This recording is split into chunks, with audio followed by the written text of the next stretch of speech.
Alexander Polyastor says that Abraham was born at Camarina or Uria, a city of soothsayers, and invented astronomy. Josephus claims the same for Terah, Abraham's father. The Tower of Babel was built as much by the direct descendants of Shem as by those of the accursed Ham and Canaan. For the people in those days were one, and the whole earth was of one language, and Babel was simply an astrological tower, and its builders were astrologers and adepts of the primitive wisdom religion, or again, what we term secret doctrine.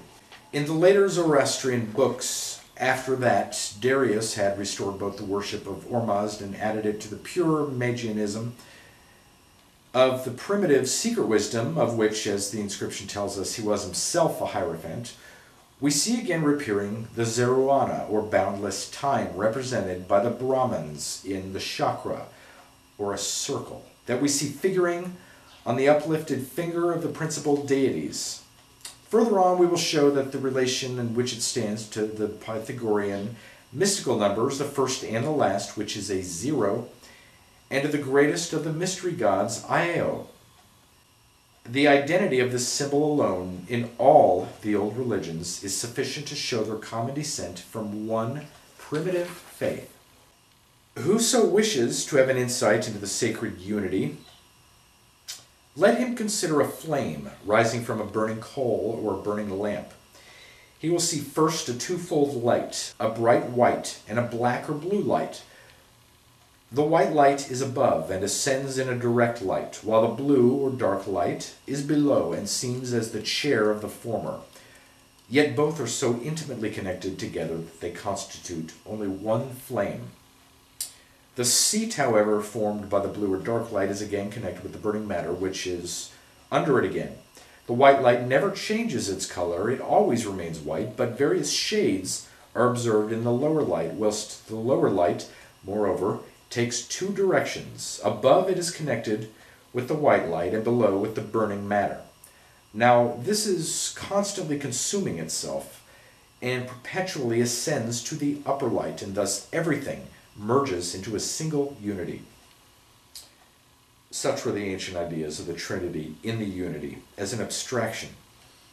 Man, who is the microcosmos of the macrocosmos, or of the archetypal heavenly man, Adam Kadmon, is likewise a trinity, for he is body, soul, and spirit.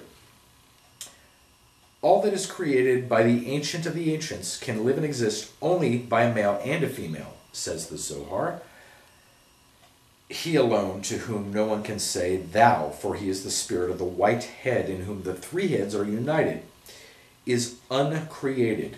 Out of the subtle fire on one side of the white head and of the subtle air on the other emanates Shekinah, his veil, the feminized Holy Ghost. This air, says Idra Rabbah, is the most occult, occultissimus, attribute of the Ancient of the Days. The ancienter of the ancienter is the concealed of the concealed. All things are himself, and himself is concealed on every way. The cranium of the white head has no beginning, but its end has a shining reflection and a roundness which is our universe. They regard, says Klinker, the firstborn as man and wife, insofar as his light includes in itself all other lights, and insofar as his spirit of life or breath of life includes all other life, spirits, in itself. The Kabbalistic Shekinah answers to the Ophite Sophia. Properly speaking, Adam Kadmon is the Bitos, but in this emanation system, where everything is calculated to perplex and place an obstacle to inquiry, he is the source of light, the first primitive man, and at the same time Enoia, the thought of Bitos, the depth, for he is Pymander. The Gnostics, as well as the Nazarenes, allegorizing on the personification, said that the first and second man loved the beauty of Sophia, Sephira, the first woman, and thus the Father and the Son fecundated the heavenly woman, and from primal darkness procreated the visible light. Sephira is the invisible or spiritual light, whom they called the anointed Christum, or King Messiah. In the Kabbalah, Shekinah is the ninth emanation of Sephirah, which contains the whole of the 10 Sephiroth within herself. She belongs to the third triad and is produced together with Malkut, or kingdom, of which she is the female counterpart. Otherwise, she is held to be higher than any of these, for she is the divine glory, the veil or garment of En Sof. The Jews, whenever she is mentioned in the Targum, say that she is the glory of Jehovah, which dwelt in the tabernacle, manifesting herself like a visible cloud. The glory rested over the mercy seat in the Sanctum Sanctorum. When the woman separates herself from her androgyne and becomes a distinct individuality, the first story is repeated over again. Both the father and son, the two Adams, love her beauty, and then follows the allegory of the temptation and fall. It is in the Kabbalah, as in the Ophite system, in which both the Ophis and the Ophiomorphos are emanations emblematized as serpents, the former representing eternity, wisdom, and spirit, as in the Chaldean magism of aspic worship and wisdom doctrine in the olden times, and the latter, cunning, envy, and matter. Both spirit and matter are serpents. And Adam Kadmon becomes the Ophis who tempts himself, man and woman, to taste of the tree of good and evil, in order to teach them the mysteries of spiritual wisdom. Light tempts darkness, and darkness attracts light. For darkness is matter, and the highest light shines not in its tenebrae. With knowledge comes the temptation of the Ophiomorphos, and he prevails. The dualism of every existing religion is shown forth by the fall. "I've gotten a man from the Lord," exclaims Eve, when the dualism, Cain and Abel, evil and good, is born. And the Adam knew Hua, his woman, Astu. And she became pregnant and bore Kin, and she said, "Kiniti is Yava." I have gained or obtained a husband. Even Yava is Ais, man. Cum arbore peccati Deus creavit seculum. The identity of Saturn with Shiva is corroborated still more when we consider the emblem of the latter, the Damara, which is an hourglass to show the progress of time, represented by this god in his capacity of a destroyer. The bull Nardi, the vian of Shiva, and the most sacred emblem of this god, is reproduced in the Egyptian Apis, and in the bull created by Ormazd and killed by Ahriman. The religion of Zoroaster, all based upon the secret doctrine, is found held by the people of Eretine. It was the religion of the Persians when they conquered the Assyrians. From thence it is easy to trace the introduction of this emblem of life represented by the bull in every religious system. The College of the Magians had accepted it with the change of dynasty. Daniel is described as a rabbi, the chief of the Babylonian astrologers and magi. Therefore we see the Assyrian little bulls and the attributes of Shiva reappearing under a hardly modified form in the cherubs of the Talmudistic Jews, as we have traced the bull Apis in the sphinxes or cherubs of the Mosaic Ark, and as we find it several thousand years later in the company of one of the Christian evangelists, Luke. The true spirit of Christianity can alone be fully found in Buddhism. Partially it shows itself in other heathen religions. Buddha never made of himself a god, nor was he deified by his followers. There was but one apostle of Jesus worthy of that name, and that was Paul. However disfigured were his epistles by dogmatic hands before being admitted into the canon, his conception of the great and divine figure of the philosopher who died for his idea can still be traced in his addresses to the various Gentile nations.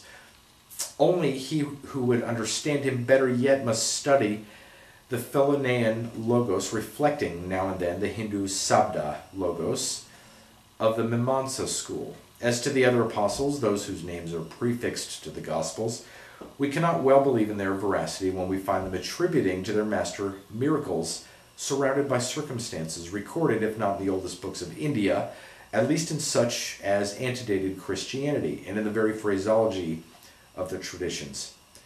who in his days of simple and blind credulity but marveled at the touching narrative given in the Gospels, according to Mark and Luke, of the resurrection of the daughter of Jairus.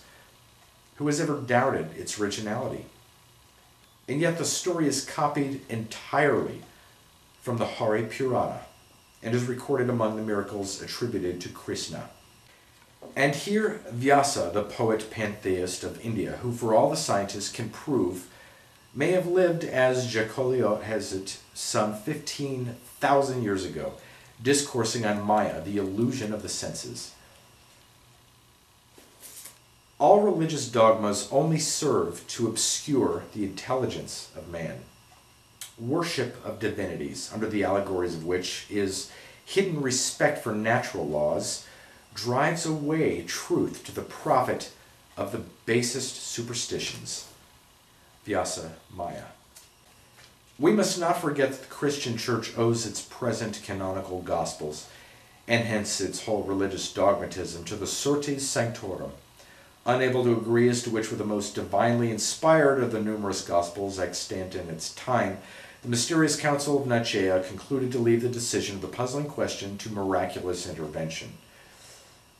This Nicaean Council may well be called mysterious. There was a mystery first in the mystical number of its 318 bishops, on which Barnabas lays such a stress. Added to this, there is no agreement among ancient writers as to the time and place of its assembly, nor even as to the bishop who presided.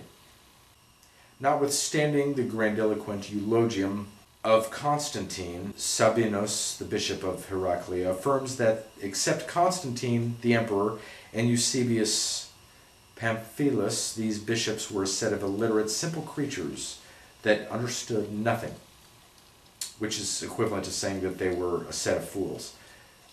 Such was apparently the opinion entertained of them by Pappus, who tells us of the bit of magic restored to decide which were the true Gospels. In his Synodicon to that council, Pappus says, having promiscuously put all the books that were referred to the council for determination under a communion table in a church, they, the bishops, besought the Lord that the uninspired writings might get upon the table, while the spurious ones remained underneath, and it happened accordingly. But we are not told who kept the keys of the council chamber overnight. On the authority of ecclesiastical eyewitnesses, therefore, we are at liberty to say that the Christian world owes its Word of God to a method of divination, for resorting to which the Church subsequently condemned unfortunate victims as conjurers, enchanters, magicians, witches, and vaticinators, and burnt them by thousands. In treating of this truly divine phenomenon of the self-sorting manuscripts, the fathers of the Church say that God himself presides over the sorties. As we've shown elsewhere, Augustine confesses that he himself used this sort of divination. But opinions, like revealed religions, are liable to change. That which for nearly 1,500 years was imposed on Christendom as a book, of which every word was written under the direct supervision of the Holy Ghost, of which not a syllable nor a comma could be changed without sacrilege, is now being retranslated, revised, corrected, and clipped of whole verses, and in some cases of entire chapters. And yet, as soon as the new edition is out, its doctors would have us accept it as a new revelation of the 19th century, with the alternative of being held as an infidel. Thus we see that no more within than without its precincts is the infallible Church to be trusted more than would be reasonably convenient. A Latin cross of a perfect Christian shape was discovered hewn upon the granite slabs of the adytum. This was a lucky discovery indeed, and the monks did not fail to claim that the cross had been hallowed by the pagans in a spirit of prophecy. At least Sozomen, with an air of triumph, records the fact. But archaeology and symbolism, those tireless and implacable enemies of clerical false pretenses, have found in the hieroglyphics of the legend running round the design at least a partial interpretation of its meaning. According to King and other numismatists and archaeologists, the cross was placed there as a symbol of eternal life, Such a Tau, or Egyptian cross, was used in the Bacchic and Eleusinian mysteries. Symbol of the dual generative power, it was laid upon the breast of the initiate after his new birth was accomplished, and the Mystae had returned from their baptism in the sea. It was a mystic sign that his spiritual birth had regenerated and united his astral soul with his divine spirit, and that he was ready to ascend in spirit to the blessed abodes of light and glory, the Eleusinia. The Tau was a magic talisman at the same time as a religious emblem. It was adopted by the Christians through the Gnostics and Kabbalists, who used it largely, as their numerous gems testify, and who had the Tau or handled cross from the Egyptians and the Latin cross from the Buddhist missionaries who brought it from India, where it can be found until now, 2 or 3 centuries BC. The Assyrians, Egyptians, ancient Americans, Hindus, and Romans had it in various but very slight modifications of shape. Till very late in the medieval ages, it was considered a potent spell against epilepsy and demoniacal possession, and the signet of the living God, brought down in St. John's vision by the angel ascending from the east to seal the servants of our God in their foreheads, was but the same mystic Tau, the Egyptian cross. In the painted glass of St. Dionysius, France, this angel is represented as stamping this sign on the forehead of the elect. The legend reads, Signum Te. In King's Gnostics, the author reminds us that this mark is commonly borne by St. Anthony, an Egyptian recluse. What the real meaning of the Tau was is explained to us by the Christian St. John, the Egyptian Hermes, and the Hindu Brahmins. It is but too evident that with the apostle at least it meant the ineffable name, as he calls this signet to the living God. A few chapters further on, the Father's name written in their foreheads. The Brahmatma, the chief of the Hindu initiates, had on his headgear 2 keys, symbol of the revealed mystery of life and death. Placed cross-like, and in some Buddhist pagodas of Tartary and Mongolia, the entrance of a chamber within the temple, generally containing the staircase which leads to the inner Dagoba, and the porticos of some prashida, are ornamented with a cross formed of 2 fishes, and is found in some of the zodiacs of the Buddhists. We should not wonder at all that learning that the sacred device in the tombs of the catacombs at Rome, the Vesca Piscis, was derived from the said Buddhist zodiacal sign. How general must have been that geometrical figure in the world's symbols may be inferred from the fact that there is a Masonic tradition that Solomon's temple was built on 3 foundations, forming the triple Tau, or 3 crosses. In its mystical sense, the Egyptian cross owes its origin as an emblem to the realization by the earliest philosophy of the androgynous dualism of every manifestation in nature, which proceeds from the abstract ideal of a likewise androgynous deity, while the Christian emblem is simply due to chance. Had the Mosaic law prevailed, Jesus should have been lapidated. The crucifix was an instrument of torture, and utterly common among Romans as it was unknown among Semitic nations. It was called the Tree of Infamy. It is but later that it was adopted as a Christian symbol, but during the first 2 decades, the apostles looked upon it with horror. It is certainly not the Christian cross that John had in mind when speaking of the signet of the living God, but the mystic Tau, the tetragrammaton, or mighty name, which on the most ancient Kabbalistic talismans was represented by the 4 Hebrew letters composing the Holy Word. It is well known that the earliest Christian emblems, before it was ever attempted to represent the bodily appearance of Jesus, were the lamb, the good shepherd, and the fish. The origin of the latter emblem, which was so puzzled the archaeologists, thus becomes comprehensible. The whole secret lies in the easily ascertained fact that, while in the Kabbalah, the King Messiah is called interpreter, or revealer of the mystery, and shown to be the 5th emanation in the Talmud. For reasons we will now explain. The Messiah is very often designated as Dag, or the fish. This is an inheritance from the Chaldees, and relates, as the very name indicates, to the Babylonian Dagon, the man-fish, who was instructor and interpreter of the people to whom he appeared. Abarbanel explains the name by stating that the sign of his Messiah's coming is the conjunction of Saturn and Jupiter in the sign Pisces. Therefore, as the Christians were intent upon identifying their Christos with the Messiah of the Old Testament, they adopted it so readily as to forget that its true origin might be traced still farther back than the Babylonian Dagon. How eagerly and closely the ideal of Jesus was united by the early Christians with every imaginable Kabbalistic and pagan tenet may be inferred from the language of Clemens of Alexandria, addressed to his brother co-religionists.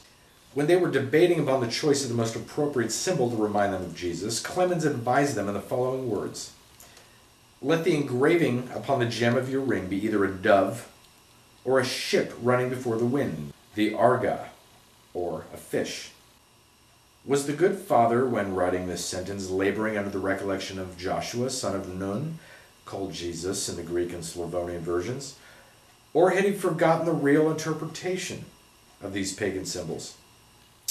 Joshua, son of Nun, or Nabis, could have, with perfect propriety, adopted the image of a ship, or even of a fish, for Joshua means Jesus, son of the fish god, but it was really too hazardous to connect the emblems of Venus, Astarte, and all the Hindu goddesses, the Arga, dove, and fish, with the immaculate birth of their god.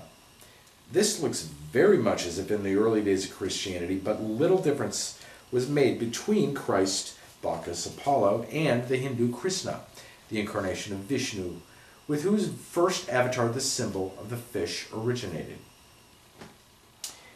In the Hari Purana, in the Bhagavad Gita, as well as in several other books, the god Vishnu is shown as having assumed the form of a fish with a human head in order to reclaim the Vedas lost during the deluge. Having enabled Visvamitra to escape with all his tribe in the ark, Vishnu, pitying weak and ignorant humanity, remained with them for some time. It was this god who taught them to build houses, cultivate the land, and to thank the unknown deity whom he represented by building temples and instituting a regular worship. And, as he remained half fish, half man all the time, at every sunset he used to return to the ocean wherein he passed the night. It is he, says the sacred book, who taught men after the diluvium all that was necessary for their happiness.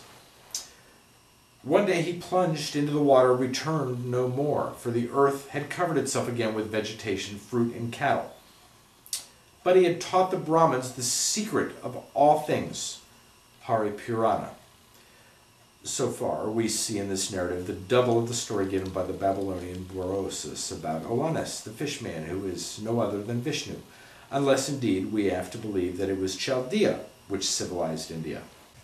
It is significant that this double appellation of Messiah and Dag, fish, of the Talmudists should so well apply to the Hindu Vishnu, the preserving spirit, and the second personage of the Brahmanic Trinity. This deity, having already manifested itself, is still regarded as the future savior of humanity and is the selected Redeemer, who will appear at its 10th incarnation or avatar like the Messiah of the Jews, to lead the blessed onward and restore to them the primitive Vedas. At his first avatar, Vishnu is alleged to have appeared to humanity in form like a fish. In the temple of Rama, there is a representation of this god which answers perfectly to that of Dagon, as given by Berosus. He has the body of a man issuing from the mouth of a fish and holds in his hands the lost Veda. Vishnu, moreover, is the water god, in one sense, the logos of the Parabrahm, for as the three persons of the manifested Godhead constantly interchange their attributes, we see him in the same temple represented as reclining on the seven-headed serpent, Anyanta, eternity, and moving like the Spirit of God on the face of the primeval waters. Vishnu is evidently the Adam Kadmon of the Kabbalists, for Adam is the Logos, or the first anointed, as Adam's second is the King Messiah. Lakshmi, or Lakshmi, the passive or feminine counterpart of Vishnu, the creator and the preserver, is also called Edamaya. She is the mother of the world, Damatri, the Venus Aphrodite of the Greeks, also Isis and Eve. While Venus is born from the sea foam, Lakshmi springs out from the water at the churning of the sea. When born, she is so beautiful that all the gods fall in love with her. The Jews, borrowing their types wherever they could get them, made their first woman after the pattern of Lakshmi. It is curious that Viracocha, the supreme being in Peru, means literally translated foam of the sea. Eugene Burnouf, the great authority of the French school, announces his opinion in the same spirit. We must learn one day, he observes, that all ancient traditions disfigured by emigration and legend belong to the history of India. Such is the opinion of Colebrook, Inman, King, Jacoliot, and many other Orientalists. We've said above that, according to the secret computation peculiar to the students of the hidden science, Messiah is the fifth emanation or potency. In the Jewish Kabbalah, where the 10 Sephiroth emanate from Adam Kadmon, placed below the crown, he comes fifth. So in the Gnostic system, so in the Buddhistic, in which the fifth Buddha, Maitreya, will appear at his last advent to save mankind before the final destruction of the world. If Vishnu is represented in his forthcoming and last appearance as the 10th avatar or incarnation, it is only because every unit held as an androgyne manifests itself doubly. The Buddhists who reject this dual-sexed incarnation reckon but 5. Thus, while Vishnu is to make his last appearance in his 10th, Buddha is said to do the same in his 5th incarnation. The better to illustrate the idea and show how completely the real meaning of the avatars, known only to the students of the secret doctrine, was misunderstood by the ignorant masses, we elsewhere give the diagrams of the Hindu and Chaldeo-Kabbalistic avatars and emanations.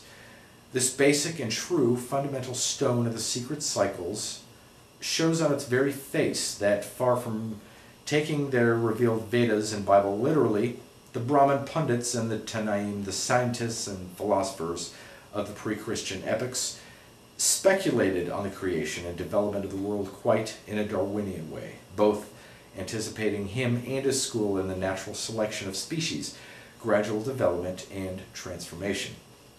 We advise everyone tempted to enter an indignant protest against this affirmation to read more carefully the books of Manu, even in the incomplete translation of Sir William Jones and the more or less careless one of Jacoliot. If we compare the Sanchoniathon Phoenician cosmogony and the record of Berosus with the Bhagavata and Manu, we will find enunciated exactly the same principles as those now offered as the latest developments of modern science. If persons believing the Bible verse, which teaches that the Lord God formed man of the dust of the ground and breathed into his nostrils the breath of life, reject at the same time the idea that every atom of this dust and every particle of this living soul contains God within itself, then we pity the logic of the Christian. He forgets the verses which precede the one in question. God blesses equally every beast of the field and every living creature in the water as in the air, and he endows them all with life, which is a breath of his own spirit and the soul of the animal. Humanity is the Adam Kadmon of the unknown. His microcosm and his only representative on earth, and every man is a god on earth. Like the androgyne man of the first chapter of Genesis, male and female, passive and active, created in the image of the Elohim, omniscience developed omnipotency, the latter called for the exercise of the former. And thus the giant had dominion given him over all the 4 kingdoms of the world. But, like the second Adam, these androgynes were doomed to fall and lose their powers as soon as the 2 halves of the duality separated. The fruit of the tree of knowledge gives death without the fruit of the tree of life. Man must know himself before he can hope to know the ultimate genesis, even of beings and powers less developed in their inner nature than himself. So with religion and science. United 2 in 1, they were infallible. For the spiritual intuition was there to supply the limitations of physical senses. Separated, exact science rejects the help of the inner voice, while religion becomes merely dogmatic theology. Each is but a corpse without a soul. The esoteric doctrine, then, teaches, like Buddhism and Brahmanism, and even the persecuted Kabbalah, that the one infinite and unknown essence exists from all eternity and in regular and harmonious successions, is either passive or active. In the poetical phraseology of Manu, these conditions are called the day and the night of Brahma. The latter is either awake or asleep. The Svabhakivas, or philosophers of the oldest school of Buddhism, which still exists in Nepal, speculate but upon the active condition of this essence which they call Svabhavat, and deem it foolish to theorize upon the abstract and unknowable power in its passive condition. Hence they are called atheists by both Christian theology and modern scientists, for neither of the two are able to understand the profound logic of their philosophy. The former will allow of no other God than the personified secondary powers which have blindly worked out the visible universe, and which became with them the anthropomorphic God of the Christians, the Jehovah roaring amid thunder and lightning. In its turn, rationalistic science greets the Buddhists and the Svabhavikas as the positivists of the archaic ages. If we take a one-sided view of the philosophy of the latter, our materialists may be right in their own way. The Buddhists maintain that there is no creator, but an infinitude of creative powers, which collectively form the one eternal substance, the essence of which is inscrutable, hence not a subject for speculation for any true philosopher. Socrates invariably refused to argue upon the mystery of a universal being, yet no one would ever have thought of charging him with atheism, except those who were bent upon his destruction. Upon inaugurating an active period, says the secret doctrine, an expansion of this divine essence from within outwardly occurs in obedience to eternal and immutable law, and the phenomenal or visible universe is the ultimate result of the long chain of cosmical forces thus progressively set in motion. In like manner, when the passive condition is resumed, a contraction of the divine essence takes place, and the previous work of creation is gradually and progressively undone. The visible universe becomes disintegrated, its material dispersed, and darkness, solitary and alone, broods once more over the face of the deep. To use a metaphor which will convey the idea still more clearly, an outbreathing of the unknown essence produces the world, and an inhalation causes it to disappear. This process has been going on from all eternity, and our present universe is but one of an infinite series which had no beginning and will have no end. Having done with the unrevealed triad and the first triad of the Sephiroth, called the intellectual world, little remains to be said. In the great geometrical figure which has the double triangle in it, the central circle represents the world within the universe. The double triangle belongs to one of the most important, if it is not in itself the most important, of the mystic figures in India. It is the emblem of the Trimurti, 3 in 1. The triangle, with its apex upward, indicates the male principle, downward the female, the two typifying at the same time spirit and matter. This world within the infinite universe is the microcosm within the macrocosm, as in the Jewish Kabbalah. It is the symbol of the womb of the universe, the terrestrial egg whose archetype is the golden mundane egg. It is from within the spiritual bosom of Mother Nature that proceed all the great saviors of the universe, the avatars of the invisible deity. Whosoever acquaints himself with the Merkaba and the Lagash, secret speech or incantation, will learn the secret of secrets, the space around the upper triangle. When the active period had arrived, En-Sof sent forth from within his own eternal essence Sephira, the active power called the primordial point, and the crown, Keter.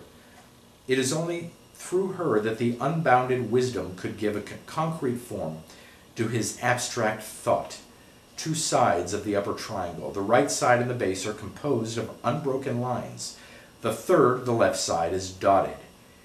It is through the latter that emerges Sephira. Spreading in every direction, she finally encompasses the whole triangle. In this emanation of the female active principle from the left side of the mystic triangle is foreshadowed the creation of Eve from Adam's left rib. Adam is the microcosm of the macrocosm and is created in the image of the Elohim. In the tree of life, the triple triad is disposed in such a manner that the three male Sephiroth are on the right, the three female on the left, and the four uniting principles in the center. From the invisible dew falling from the higher head, Sephirah creates primeval water, or chaos taking shape. It is the first step toward the solidification of spirit, which, through various modifications, will produce earth. It requires earth and water to make a living soul, says Moses. When Sephirah emerges like an active power from within the latent deity, she is female. When she assumes the office of a creator, she becomes a male. Hence, she is androgyne. She is the father and mother Aditi of the Hindu cosmogony. After brooding over the deep, the Spirit of God produces its own image in the water, the universal womb symbolized in Manu by the golden egg. In the Kabbalistic cosmogony, heaven and earth are personified by Adam Kadmon and the second Adam, the first ineffable triad contained in the abstract idea of the three heads was a mystery name. It was composed of En Sof, Sephirah, and Adam Kadmon, the protagonos, the later being identical with the former when bisexual. In every triad there is a male, a female, and an androgyne. Adam Sephirah is the crown, Keter.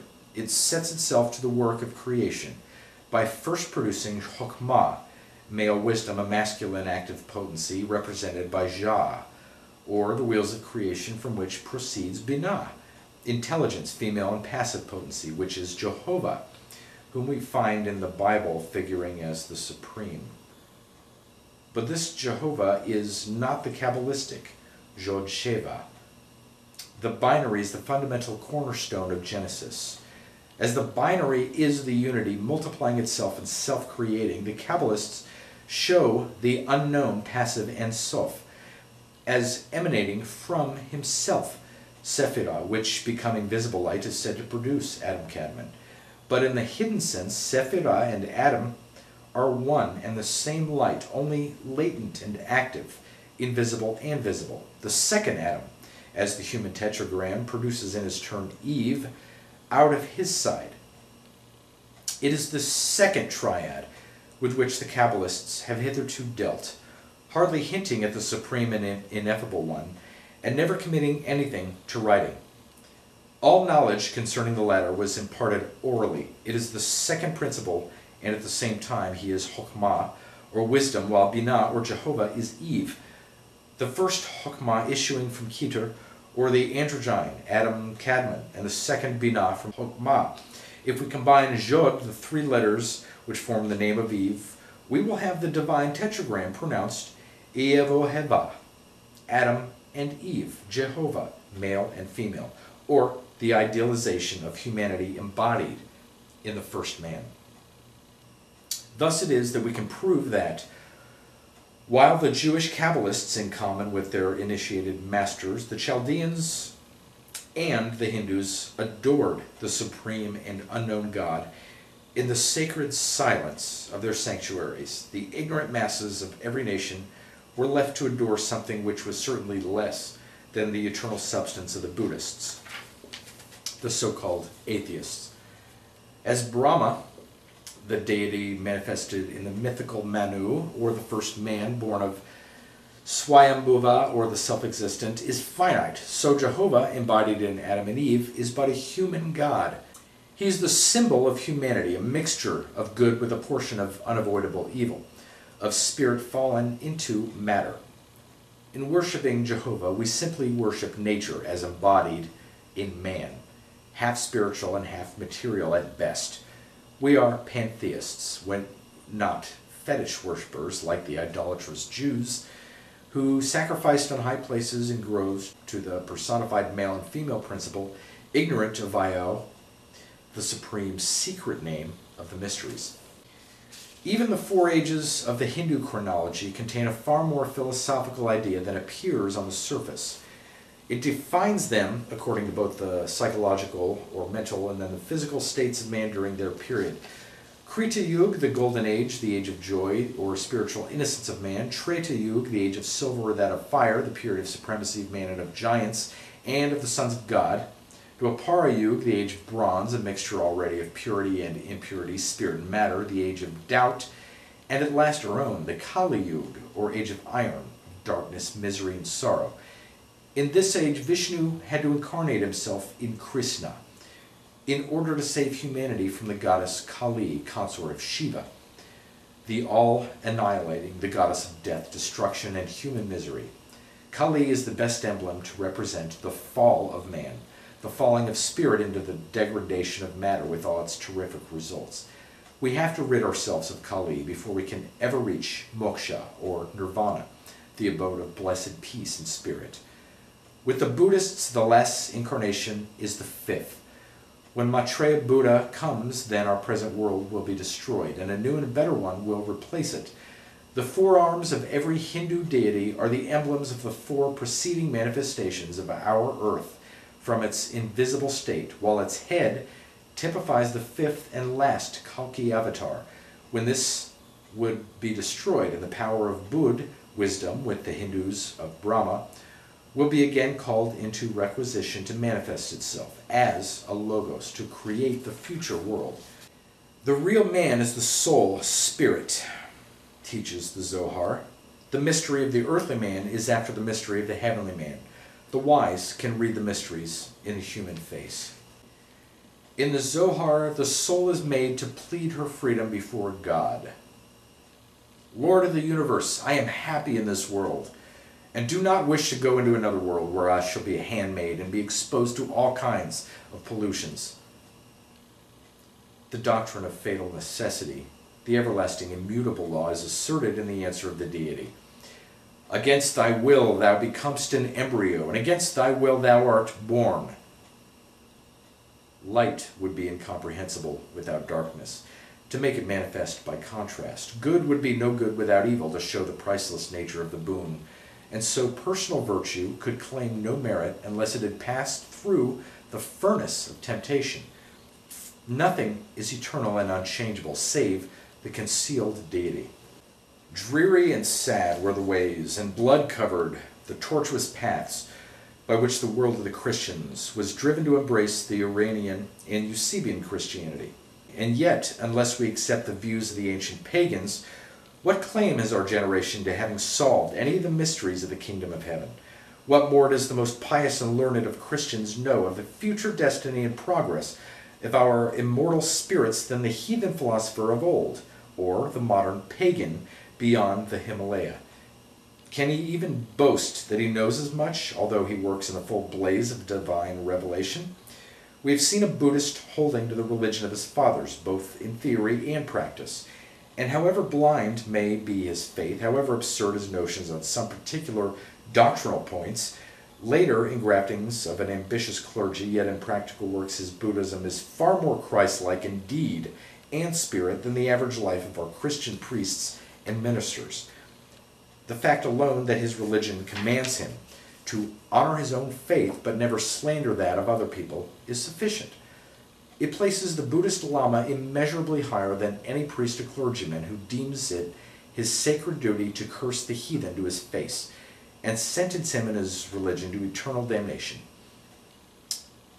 Christianity becomes every day more a religion of pure emotionalism. The doctrine of Buddha is entirely based on practical works. A general love of all beings, human and animal, is its nucleus. A man who knows that unless he toils for himself, he has to starve, and understands that he has no scapegoat to carry the burden of his iniquities for him, is 10 times as likely to become a better man than one who is taught that murder, theft, and profligacy can be washed in one instant as white as snow, if he but believes in a God who, to borrow an expression of Volney, once took food upon earth and is now himself the food of his people.